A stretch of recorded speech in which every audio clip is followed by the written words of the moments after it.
और महाराष्ट्र से बड़ा अपडेट, बड़ा सियासी अपडेट। महाराष्ट्र में एनसीपी में हलचल तेज हो गई है। डेप्यूटी सीएम की रेस में सुनेत्रा पवार का नाम है। डेप्यूटी सीएम के लिए सुनेत्रा पवार फिलहाल सांसद है और पत्नी है डेप्यूटी सीएम रहे अजीत पवार की। तो सुनेत्रा पवार के नाम की चर्चा है। अजीत पवार की पत्नी सुनेत्रा पवार। एनसीपी को लेकर बार बार यह सवाल उठाया जा रहा है कि अब एनसीपी में क्या होगा और एनसीपी के साथ साथ महाराष्ट्र में सरकार का क्या होगा। तो अब डिप्टी सीएम की रेस में सुनेत्रा पवार का नाम है। उनके राजनीतिक तजुर्बा चूंकि कम है, इस वजह से यह संशय की बात आई है। 40 से ज्यादा सांसद अजित पवार की पार्टी यानी एनसीपी के हैं। तो अजित पवार की पत्नी सुनेत्रा पवार का नाम अब सामने आ रहा है। उनके 2 बेटे हैं, उनमें से पार्थ चुनाव लड़ चुके हैं लेकिन उनका भी सियासी तजुर्बा कम। सुनेत्रा पवार वहीं जो सुप्रिया सुले के सामने मैदान में थीं लोकसभा में, लेकिन वो चुनाव हार गईं। इसके बाद राज्यसभा में इस वक्त सुनेत्रा पवार है, राज्यसभा सांसद है। और डिप्टी सीएम के लिए उनका ही नाम सामने आ रहा है। डिप्टी सीएम के लिए, उप मुख्यमंत्री पद के लिए।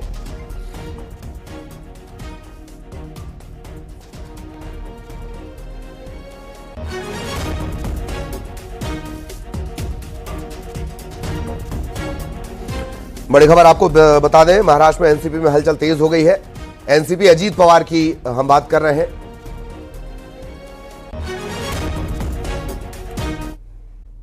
और चूंकि अब तक जितने भी प्लेन क्रैश में नेताओं की मौत हुई, उन सभी में कुछ न कुछ वजह सामने आई है। और अजित पवार के प्लेन क्रैश में मौत के मामले में कई तरह के और भी गंभीर सवाल उठ रहे हैं। हालांकि अभी तक जब भी इस प्लेन क्रैश के बारे में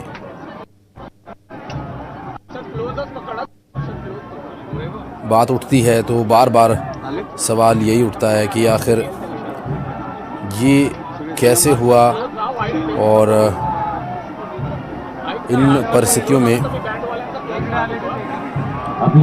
क्या एक बार फिर से ये सोचने पर विचार करना होगा कि इस तरह की विमान दुर्घटनाओं को रोकने के लिए और क्या करने की आवश्यकता है।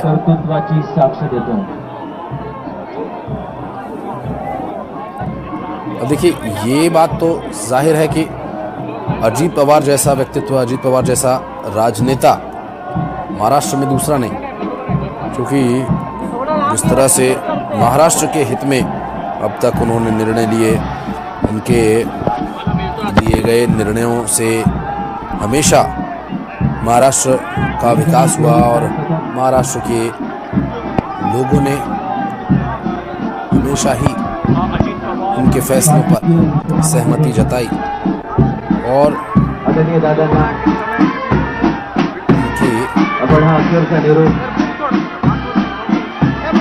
इस असामयिक मौत ने सभी को झकझोर कर रख दिया। ये तस्वीरें बारामती महाराष्ट्र से हम आपको दिखा रहे हैं। अंतिम संस्कार के लिए महाराष्ट्र के उप मुख्यमंत्री को ले जाया जा रहा है अजीत पवार, जो कि इस विमान दुर्घटना का शिकार हुए। और एक ही